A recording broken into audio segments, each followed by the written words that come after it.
You're watching a production of South Dakota Public Broadcasting.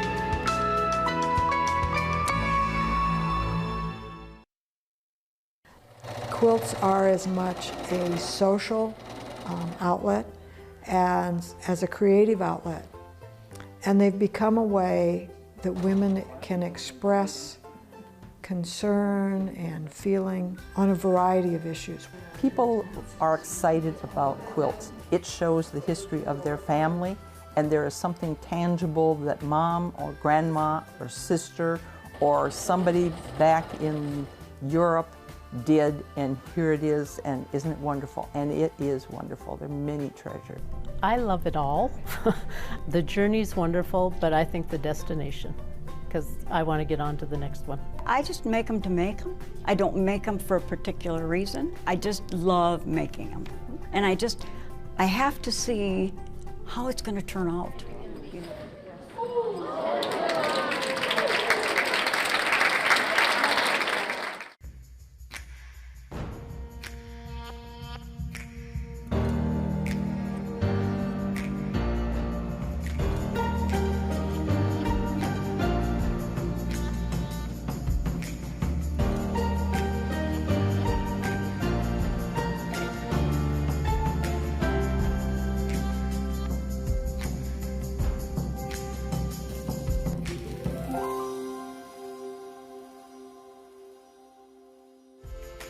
Production funding for Points of Pride, South Dakota's quilting heritage, is provided in part by Black Hills Quilters Guild, the Center for Western Studies, Del Rapids Chamber of Commerce, Dutch Rose Quilt Shop, the Sewing Center Fabric City, Donna Anderson, Dee and Nord Sanderson, and by your membership in the Friends of South Dakota Public Broadcasting.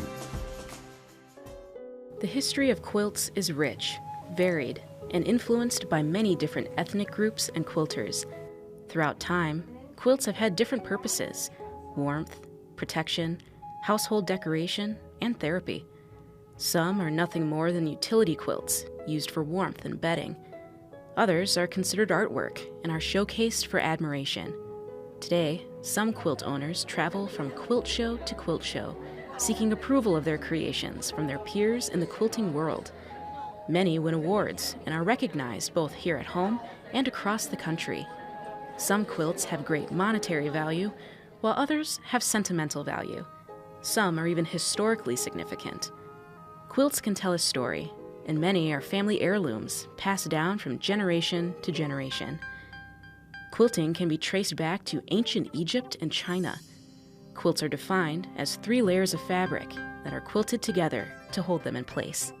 It was used in the Orient as a protection. If you put enough layers of fabric, it'll stop an arrow going through. And so, particularly if that's silk. Silk is such a strong fiber that quilts made from silk were worn as armor before there was metal.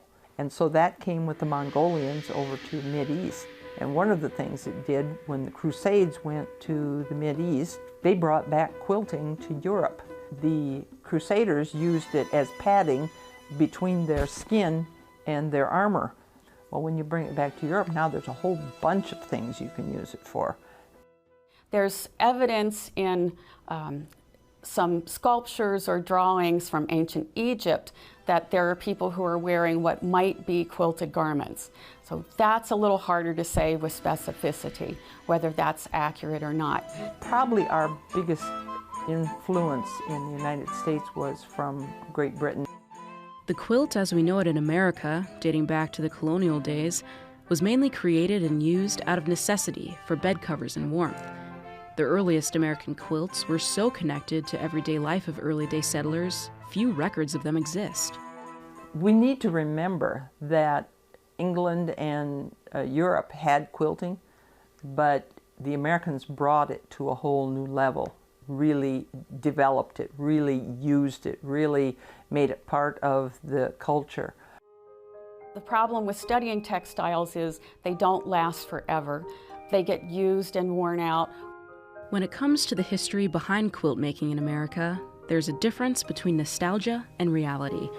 The idea of colonial day women sitting around the fire or in groups stitching quilts is a myth. You have to think about how readily available were materials then, and what was being manufactured or made in the United States and what was being imported. The idea of colonial women sitting by the fireside and stitching little pieces of fabric together that are reclaimed from clothing is pretty much a myth. We have to wait until we get the Industrial Revolution, where we start to mass produce cloth, where then we can begin to cut it up into little pieces and make fancy designs. So here's an example of where the quilt history follows technology and economics and commerce. A lot of the American quilts that we think of, the traditional quilts we think of, are patchwork patterns that grew up in America and have been shared now across boundaries. The basic 9 patches, a lot of those first patterns in terms of applique patterns developed in this country and were again expressions of what people wanted to do, how they felt about certain issues. Today, there is a movement across the country to find some of that lost history. Quilt documentarians are encouraging quilt owners to document details they do know about their own family heirlooms. Mary Reese Fitzgerald, a former school teacher, is a quilter and author of the book South Dakota Quilts and Quilt Makers. She spent several years documenting many of South Dakota's quilts that were made before 1970. It shows my work with documentation of quilts over a 6-year period in South Dakota. The quilt had to reside in South Dakota, although it did not have to be made here. And it's divided into pieced, appliqued, embroidered, whole cloth, crazy quilt styles. And I chose 1970 because that was just before the beginning of the current quilt revival again. And it was before our bicentennial, which really saw a big influx of quilting work again and shops. I knew that other states were producing these books about the quilts in their state. And I thought South Dakota needs to do this. And I thought there was some urgency because I know people are dying, people are moving away, the children are moving away from South Dakota and taking these treasures with them.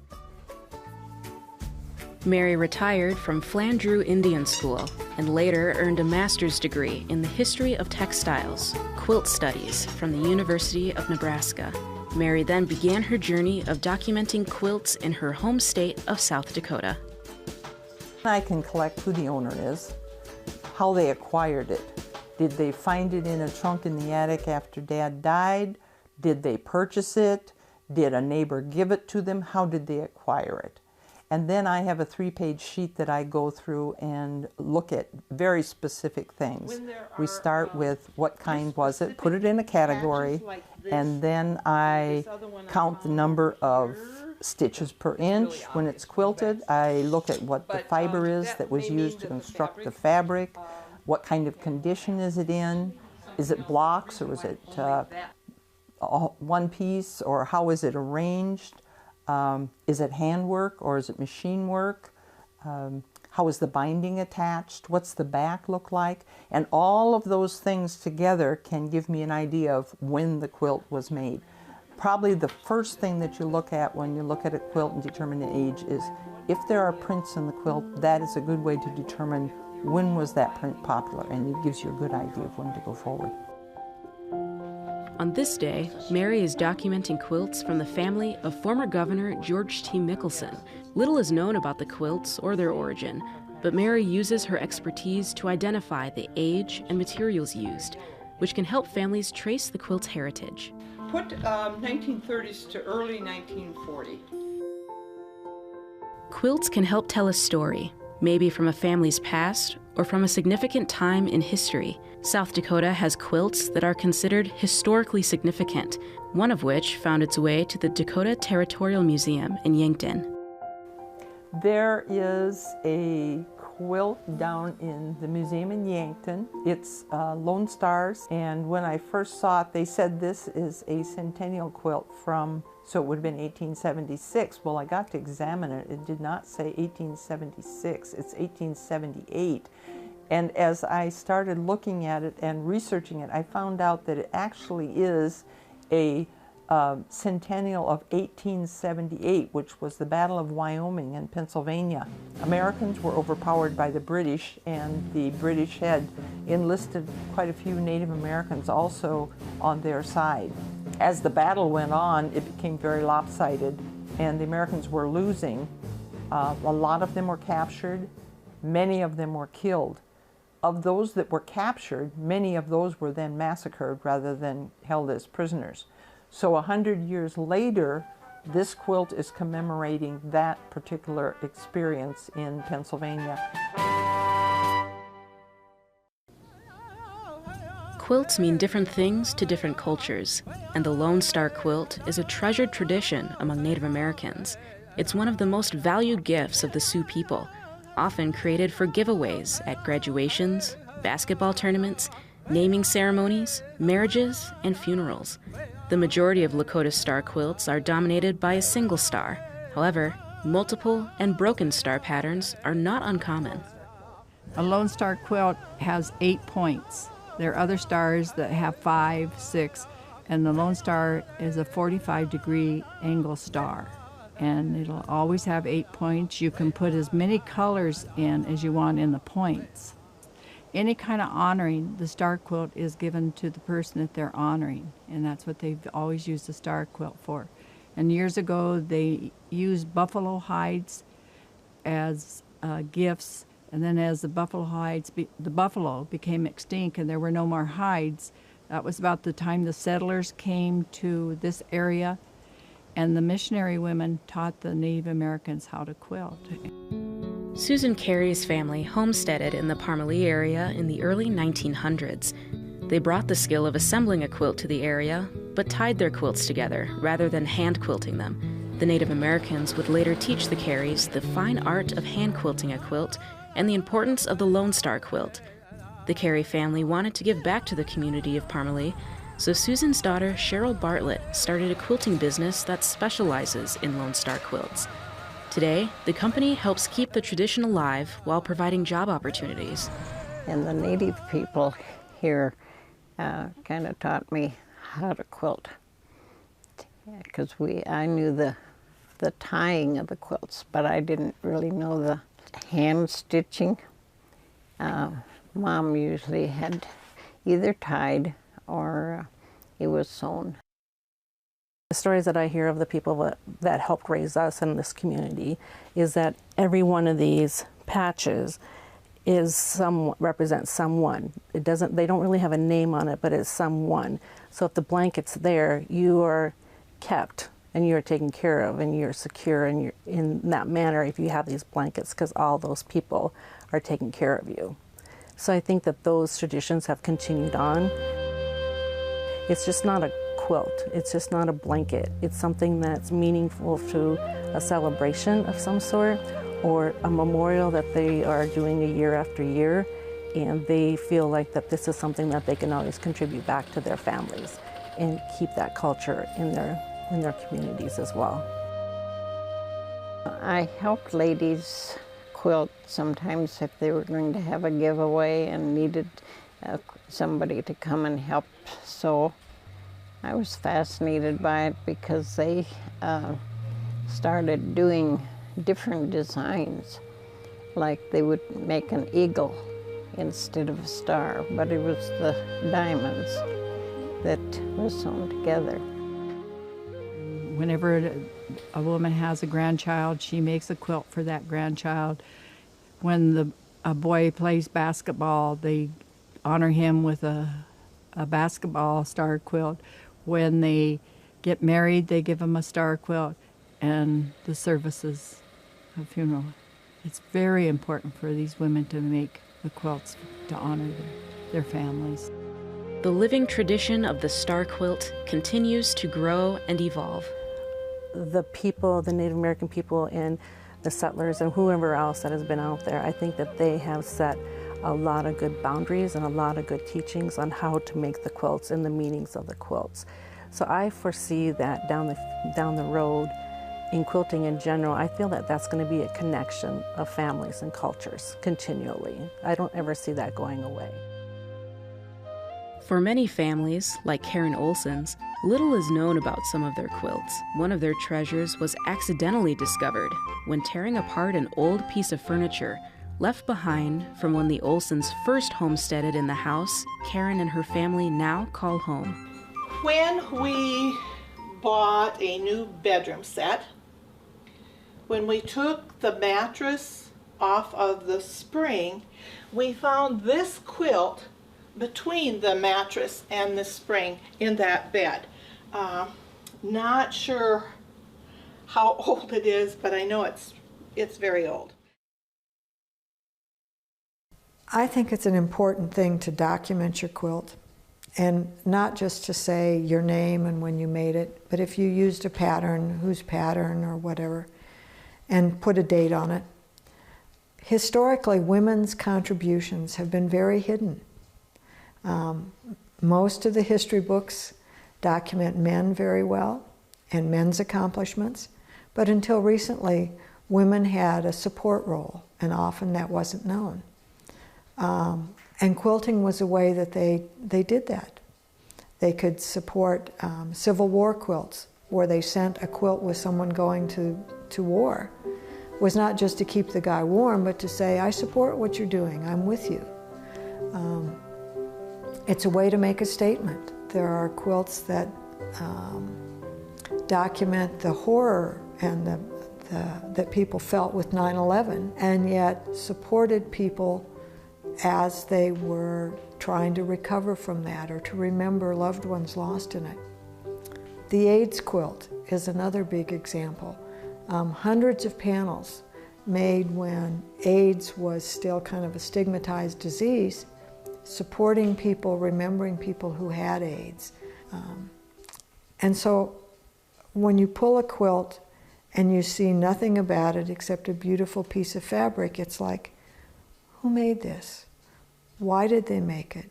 And at least a documentation piece on the back tells you that this is who the woman was and gives you an idea of why she did it, that she believed in this. And so that's why I think documentation is important, that our stories don't get lost. This was made for Matilda Roth, which would have been Sandra's great-great-grandmother. And it was made for her 44th birthday in 1887 by her sister. And this is embroidered, the label is embroidered. And this one is hand quilted. It was completed when we inherited it from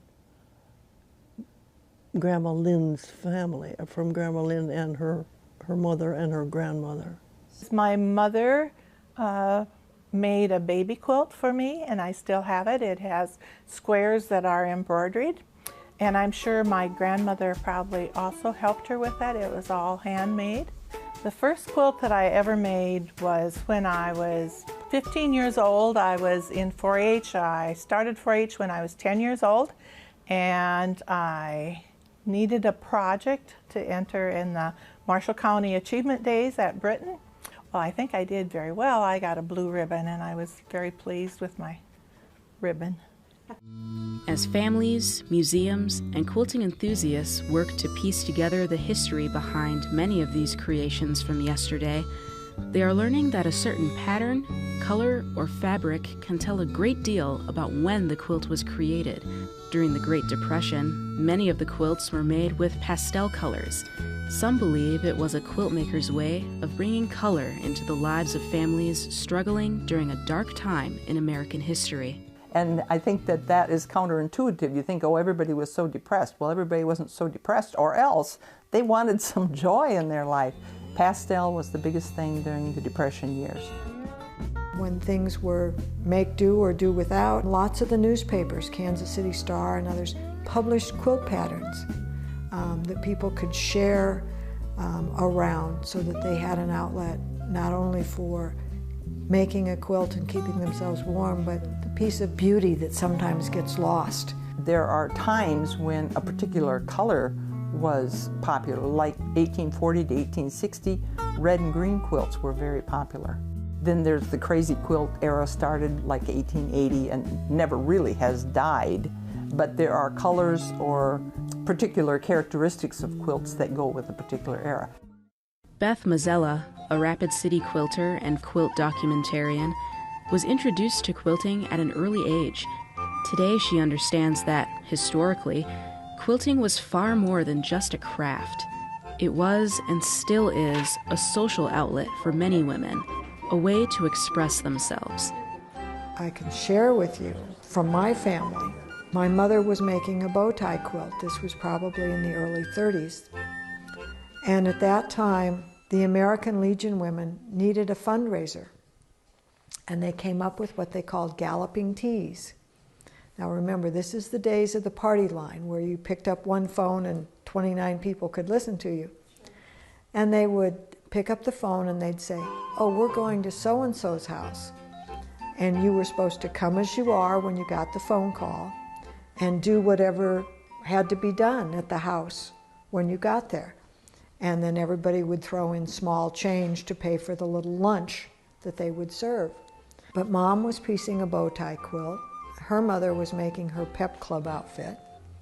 So when the ladies came, some lady sewed the pep club outfit, a couple people pieced Mom's quilt. We still have pieces of that quilt. There's the social outlet. There's the issue of getting people together to raise money for whatever the American Legion wanted to do. Quilt guilds and the organizations of quilting are a fairly large segment of the quilting community. And probably you would have sizes range from very small groups that meet frequently, family groups, that sort of thing, to very large guilds. It's a social gathering.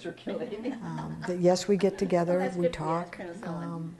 And it's not just the monthly meeting or the work days where you are actually getting together to work on a project, but there's like a small group that gets together and hand quilts, so that part of the tradition, the old-fashioned quilting bee, still goes on. Penny Clanton of Buffalo, South Dakota, is a breast cancer survivor. While going through treatment, she used the hobby as a coping mechanism. Penny also credits quilting and the help of her quilting buddies for pulling her through some of her hardest days. I could go sit at my sewing machine and forget what was going on in my life at the time. And of course the people, I mean, you know, the guild members and all your friends are so wonderful. There is one up there, and I called her Violetta, which was the name of my mom, and I started making her when I found out I had the cancer. It's an angel, and she's my guardian angel. And I had some of my mom's fabric that I put on the back of the quilt, and it's all hand done because I couldn't sit at the sewing machine a lot of time when I was going through the treatments, but I could always do my handwork. Guilds are a wonderful thing. You know, in faith, probably my best friends are quilters. I don't have to go for therapy because that is my therapy. Although Eldora Fishback of Faith, South Dakota, learned to sew as a child and even owned her own fabric shop, quilting was not a part of her life. Like many of today's quilters, Eldora's passion came later, after raising a family and retiring from work. At the time I started, there were very few quilt books. There were no quilt shops hardly. I ended up trying a few at home by drawing my own pattern or whatever. But then there ended up being a quilt shop down here in Rapid. And so we drove down 10 trips and learned how to make a sampler quilt. The whole quilt was pieced by hand. No sewing machine involved at all. And that's how I learned. My kids were both out of school, and I had a friend that had opened a little quilt store in Buffalo, and she kept after me. I had owned a fabric store of my own and had a lot of ladies coming in looking for the cotton fabrics, and they would buy yards and yards of it. And I thought, why would they want to buy so much fabric and cut it up into little pieces and sew it back together? But she finally talked me into making a quilt. and the rest is history. I haven't stopped since I started making it. My grandma was making a quilt that she embroidered, and she's making it for me, and then she died before she got it done. And my mom took it and hand quilted it and brought it to me, and my little girl was about 4 years old, and she wanted the quilt. And I said, no. I said, that's Mom's. And so I took it and folded it up and put it in the closet on the top shelf. When I went to bed that night, I felt like my grandma slapped me side the head and said, there's no sense in pretty quilts and cold babies. So when I got up in the morning, I got that quilt off the shelf and gave it to my daughter, and she slept with that quilt until way after college. I started quilting again as I got closer to retirement, and then when I did retire, then I really started quilting. I learned a lot because things had changed radically since the time my grandmother had taught me to quilt with tools and new machines and all kinds of wonderful things to make your quilting easier and better, and took classes and watched videos, went to a lot of quilt shows. Quilt shows are eagerly anticipated events for quilters all over the country. The shows are opportunities for quilters to showcase their talents, learn the latest quilting techniques, shop for fabrics and gadgets, and see what other quilters have worked on over the past year. Trunk shows allow specific quilters to showcase their own creations or collections. The Rapid City Quilt Show is one of the biggest quilt shows in the Midwest. We do have people come from Wyoming and Nebraska and North Dakota, and sometimes as far as from Minnesota to come to the quilt show. A trunk show is, they invited me down to show my quilts, and then I tell about them. Why, the story behind the quilt. I've done lots of challenge quilts where you get specific fabric or you get a specific challenge so I've done a lot of those. This was my first Hoffman Challenge, 2011.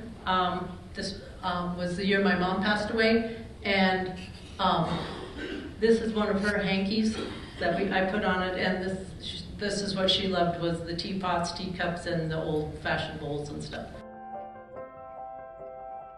Jan Sears, a certified quilt appraiser, received her training through the American Quilters Society. Although she lives in Nebraska, the Black Hills Quilting Show is one of the events Jan attends annually. I travel to 3 different shows, usually, and people will call me, and if I'm going by, I stop and appraise a quilt. First I look at the date of the fabric, so we're educated on different fabrics are produced in different years, and learn to recognize what years they were made in, time periods basically. And then we look at the condition of the quilt, because it could be lots of holes in it, washed, well loved, faded, or is it in pristine condition? And we also look at the history of the quilt. Is there historical significance? I do antique quilts. When I first started, mostly antique quilts. Currently I'm doing more recently made quilts. Newly made quilts, they ship them to quilt shows, and displaying them like this, they need insurance to protect them. So probably 95% of the appraisals I do is for insurance purposes. Whether it's an antique that stays safely at home or a newly created treasure that travels from quilt show to quilt show, understanding the value of a quilt is important. That is why many of today's quilters have their quilts appraised and properly insured. I just recommend that if you are showing your quilt at a quilt show, to check with your insurance company and make sure you're covered, either under your homeowner's policy or with a rider. It's very important to talk to your insurance agent and find out what you're covered for and what you're not covered for. There has been a lot of quilts that have been stolen or lost in fires or water damage. To replace a new quilt is quite a bit more expensive because you can't go out in the world and find something similar to it for sale. Though many quilters will agree there is a unique camaraderie shared between each other, sometimes referred as a sisterhood, actually the hobby is enjoyed and mastered by both women and men.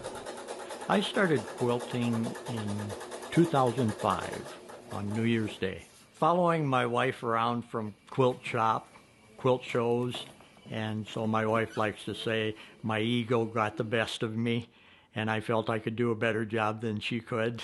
So basically it was my wife that got me started.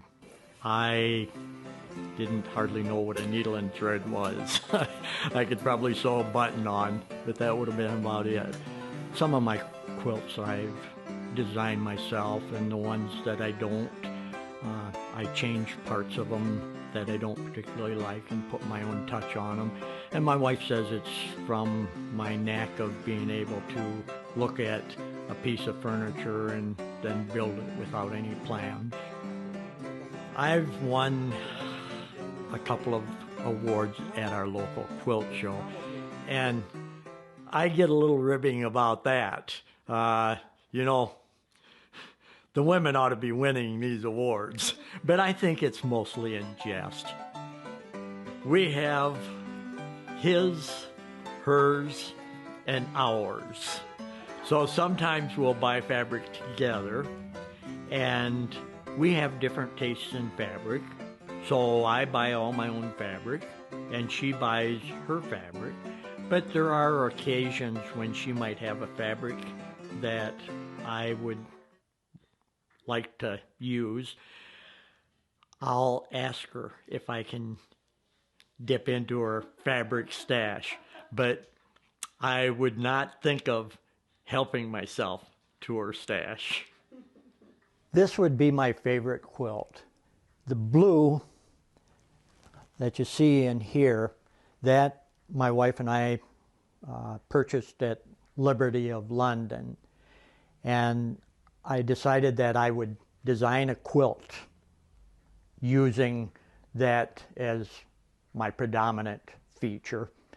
So I start from the center, and the stars that I use in this are actually called the South Dakota Star. Each state does have a quilt pattern star, and because this fabric was quite expensive, I wanted to use every last bit of it. I have little triangles here and little squares inside here. It has a focal point of the South Dakota stars. You do have a tendency to look at the center there, but there's enough that you're actually, even when you're doing that, you're looking at the whole quilt, or at least that's the effect I was trying to achieve. I've just really come to appreciate the beauty in quilts. And so when I get done with a quilt, and if I've done a good job on it, I can stand back and look at it, and it might not be perfect, but I like to think I make a nice quilt. And so that's what I like about quilting is the finished product. My wife and I are so different. My wife, it's all about the journey, and for me it's the destination.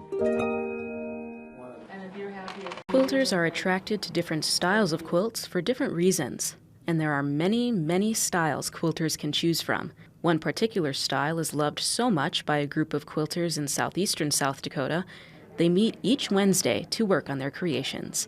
They call themselves the Woolly Wednesdays. My love is with my wool because I love to sit and ponder and stitch, and it gives a luscious, wonderful effect, and it's usually not a utility quilt. It's usually a hanging of some kind, so perhaps it might be held a little more near and dear to your heart. So we're Woolly Wednesdays, and we've had up to 24 gals show up, and they bring their projects. If you become a Woolly, which you have to show that you have real interest in, it's an outlet for people to develop and really, really develop their talent of wool applique, because there's amazing things that you can do. You can buy wool in quilt shops and cut everything yourself. You can buy kits with the wool that you cut yourself. You can buy kits where everything is cut. I much prefer to buy a pattern and then change it. Like the quilt that's behind me is different from the way it was suggested by the quilter, but I added my own touches to it. A lot of people say, well, I can't do the A word, which is applique, and so it's just something I've always loved to do. There's all sorts of different ways now in this era to do applique.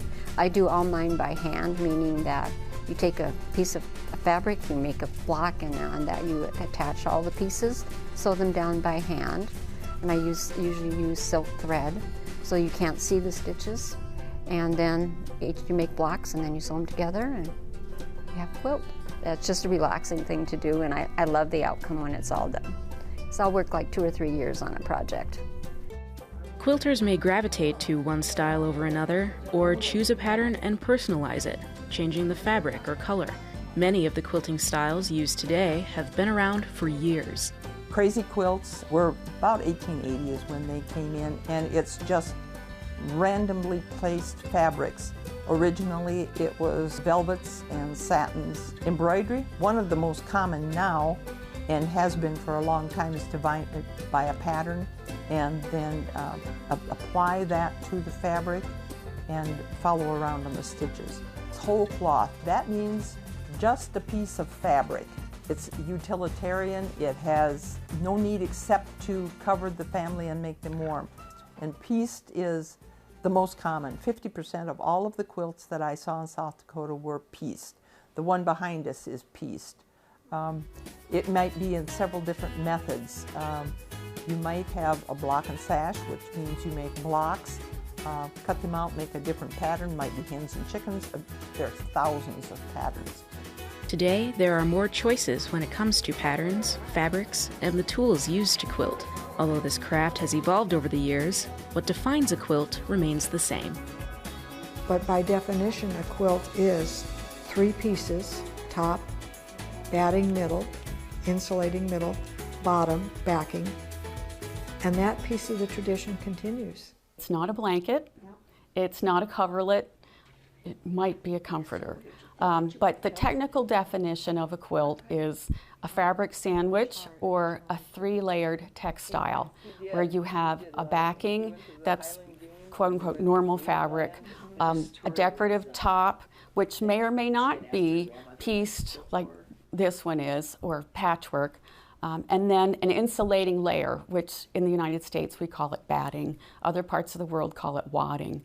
In a real quilt, they will be quilted together, and the quilting stitch is just a running stitch that's between 8 and 16 stitches per inch. While the technical definition of a quilt has not changed, the tools and fabric choices have, making quilts easier to construct than ever before. Long arms are bigger. They are based on a table, a frame, with parallel rails where the quilt is loaded onto the machine, and there are different ways of doing it. The biggest difference is that on a stationary machine, you have a hold of the fabric and you've got this much room to work with, and you are moving that quilt around, king size or little, doesn't matter, you are moving it around. With this machine, with a long arm, it's the machine that's moving and not the quilt. So there's it's way less stress on you. Lynette Mart taught herself to hand quilt in the early 1990s. Today, she is a master long-arm quilter with her own business located in her basement. She uses top-of-the-line machinery alongside state-of-the-art technology to provide her clients exactly what they want. So this is a bed quilt for a high school girl, and she told me she wanted it to have some hearts on it and kind of just be sweet, just something. And I know exactly what that means. You want it to be sweet and pretty. And there has been a real change in fabrics over the years. When I owned a fabric shop, and at that time everything was poly cotton, double knits, no straight cottons. They just weren't out there. Now, we quilters prefer 100% cotton, and there is a reason for that. It's so much easier to work with. Oh my heavens. We use a rotary cutter now, and they have the long arm quilters that go in there and do all this fancy quilting that takes all the warmth out of a quilt. If you get, the more quilting you have on a quilt, the less warmth you get from that. And so if you see a quilt with a with a lot of machine quilting, it's not going to be warm at all. It's going to be very pretty, but the warmth is quilted out of it because the air is gone. The roller cutter really changed things, made things much quicker to cut out. But of course, if you're using a roller cutter, more often you're going to use a straight line than a curved line. People who did not have ability to buy fabric because there's not a fabric store close by, and I'm thinking lots of towns in South Dakota that is true, they can go to the internet, find the fabric they like, and order it and get it delivered to their door. Quilts can even come in a kit that's all the material has been chosen for you, and all you need to do is put it together. They have a diagram of what goes where. This is a kit that, when it's finished, will make a 64 by 80 quilt. So everything that is in this box is already pre-cut with the pattern, ready for you to open and sew. So you'll find the pattern, and then all of the pieces, and they're already pre-cut and done on the laser, so they're very precise. So really all you need to do is pull them out of the packages and follow the directions. 80 blocks later, you have that quilt.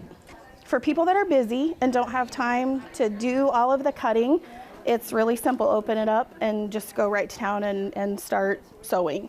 So when you're sewing, say, triangles, when you're cutting those, it's really easy to pull the fabric and get that triangle out of shape. You cut across the bias wrong. So these, because the laser has done it, every single one is exactly the same. So points come together perfectly. Blocks end up being always all the same. So it can really make you look like an expert quilter when you're really not, or you're just beginning. If you look at the financials, it's growing. It's getting bigger and bigger. It's definitely changing. It's not just the traditional quilt on the bed, you know, in a very geometric pattern anymore. It's art. There have been times when it has had less of a following. But I think as we get, you know, the old high-tech, high-touch, as we get more technical, more into hard things in life, we will find we want the softer things in life. Quilting grows, gardening grows, cooking grows. So I think it will continue for a long time. With the baby boomers, it's getting bigger and bigger because we finally maybe have some time to be creative and do things that we've always wanted to do. And so, yes, we have filled the void. Yes, we are busy and it's growing. It's going to stay strong. I'm sure it will. The industry just knows how to continue to grow, and then they hook us. You know, and they have shows, and they work so hard to keep this industry alive. Our fabric distributors, they work really hard in creating new patterns and creating kits and things that just turn our heads, and we all have to have it. The young people are interested also. It's a little harder for them because if you're young and you have children yet, it's hard to get into, although a lot of them would like to. The interest is there. The time isn't quite yet. But I know they're teaching children to sew and quilt.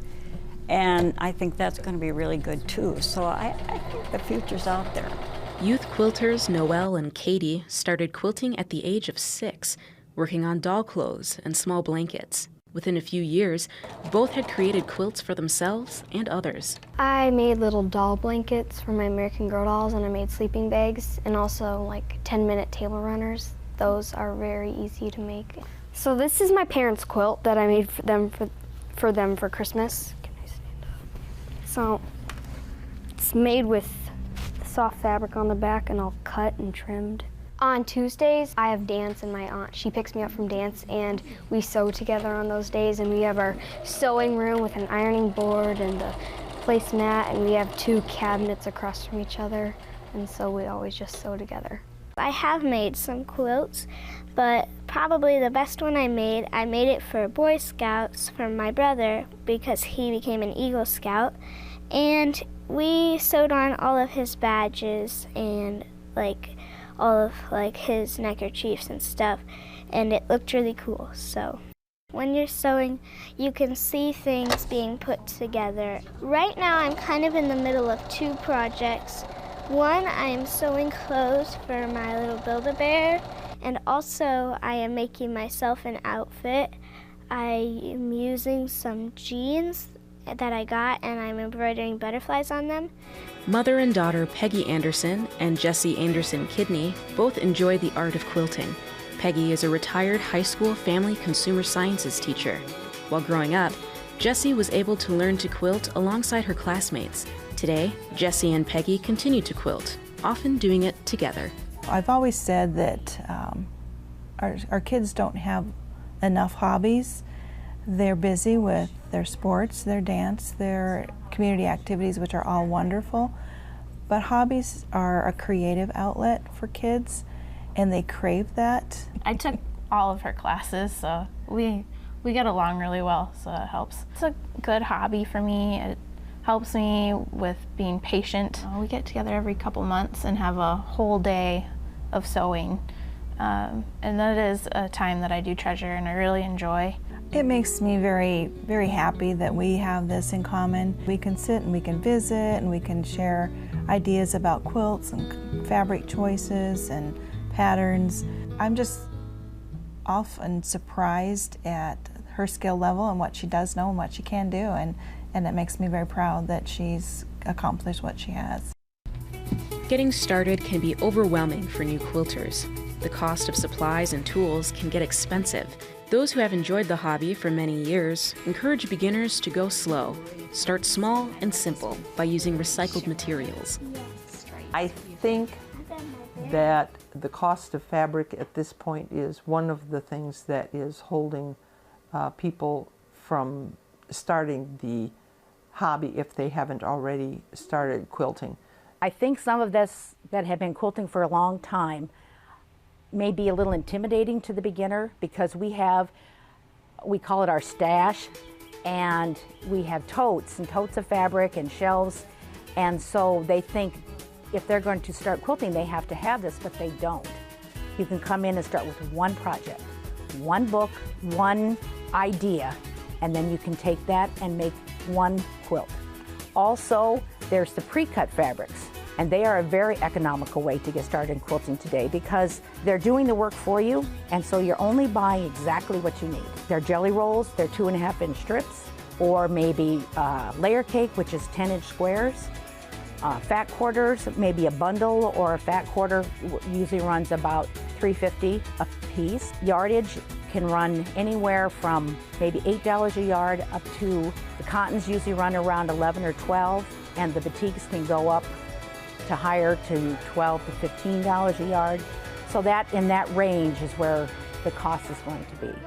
Today, newly created quilts can cost between a couple $100s to a couple $1,000, which is why knowing how to properly care for your quilt is very important, whether it's a newly created treasure or a family heirloom.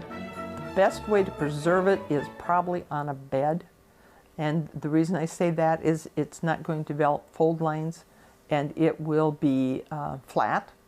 However, it should not have direct sunlight on it ever. For those that you cannot have out, fold from top to bottom and always fold so that the fold line will be in a different place so it doesn't accentuate that fold each time. Another way is to fold it and put it on a shelf. If you put it on a shelf, always put a piece of muslin or a piece of acid-free tissue paper on all wood, so that it is not touching the wood. The wood acid will destroy the color of the quilt, and it's irreversible. Many people store them in plastic, the big tote boxes. There's not a problem with storing them in the big tote boxes. The problem is closing the big tote box. When you close it, you're holding all of the moisture that's in there for good. And that's what's going to cause mildew and ruin your quilt. So don't put the lid on. The quilts that I make and give away, I assume they're going to wash because they're using them regularly, but I tell them, you don't have to wash this weekly. You may only have to wash it once a year, because if you're using a bed covering, it's going to get some dust on it at best. So you can lay it out on the, I say lay a sheet out on your lawn when it's moist in the morning. Put the quilt on top of that sheet. Put another sheet over the top of it so it doesn't get anything from up above. And that moisture from the bottom will go up into your quilt through the sheet a little bit and draw that, any dirt that's in there, down into the grass. Quilts, if you decide they need to be wet washed, you really should use the bathtub. You put in a couple inches of water, you put the quilt in there, you push it down rather than doing any motion, and then you let the water out. And you'd repeat that until the water runs clear. Getting it from the tub to, say, out laying on your lawn is a problem, and it takes more than one person. It may take 4. Sometimes they'll have stains on them, unless it's really bothering you. I've got many quilts, old quilts with stains on, and that's fine with me. That's part of their history. Documenting your quilt is just as important as knowing how to care for it. My mom has a number of quilts that she made or that her relatives, great aunts, her grandmother, her mother made. And like many of those quilts, some of them get used, some of them get used very carefully, some of them don't get used. And what it is right now she's in an assisted living facility, so those quilts are folded up in a cedar chest that her dad actually made. And I didn't want the stories of those quilts to be lost. And so what my sister and I did is, when we would go home, we would air the quilts. We would hang them up. And then we decided, well, let's write down about these quilts. Who made them, when they made them, if we know. And we had Mom tell us, when she still could, about each quilt. Whether it's just for your family or whether it's for a broader audience, it's important to know who made that. Recognize that woman's contribution. One of the nice things I like about quilting and quilt history is that you end up studying the history and lives of normal people. So not the politicians and not the battle generals, but the everyday lives of people and what it was like to have been a sewer and a quilter, years ago. Some of the embroidered blocks are kind of showing their age, and it's over 70 years old. Whether it is that 1780 quilt or if it's a 1920 quilt that Grandma made and maybe the sides are worn, it shows a lot of wear, or maybe it's a kit quilt, I want them to appreciate the beauty of the quilt and the expertise of the person who made it, because that person not only had skill, she had vision, and she wanted to do something that would stay after her and also would show that she was a person who had maybe dreams, had creativity, certainly had abilities as a needleworker, and it gives many of us a chance to say, my mother did this and she was an important person. I think people appreciate quilting more and more.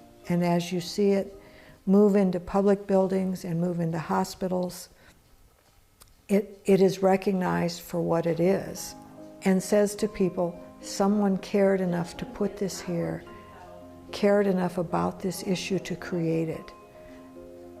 And it speaks to me in a way that something else wouldn't. Quilts are treasured creations. They are an important part of America's history. They can tell a story about an average person or a historical moment in time. Quilts can be an important part of a family's heritage, including many who homesteaded in South Dakota.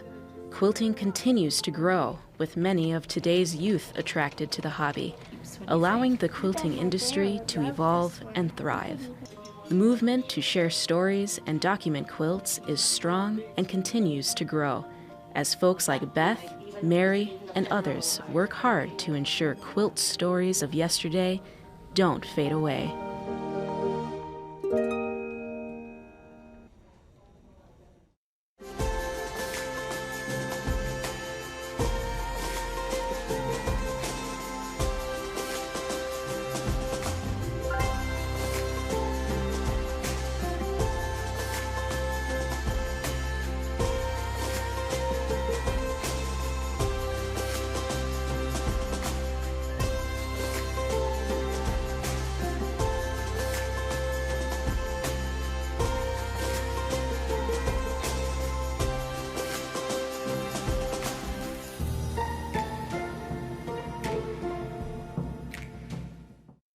Production funding for Points of Pride, South Dakota's Quilting Heritage, is provided in part by Black Hills Quilters Guild, the Center for Western Studies, Del Rapids Chamber of Commerce, Dutch Rose Quilt Shop, the Sewing Center Fabric City, Donna Anderson, Dee and Nord Sanderson, and by your membership in the Friends of South Dakota Public Broadcasting.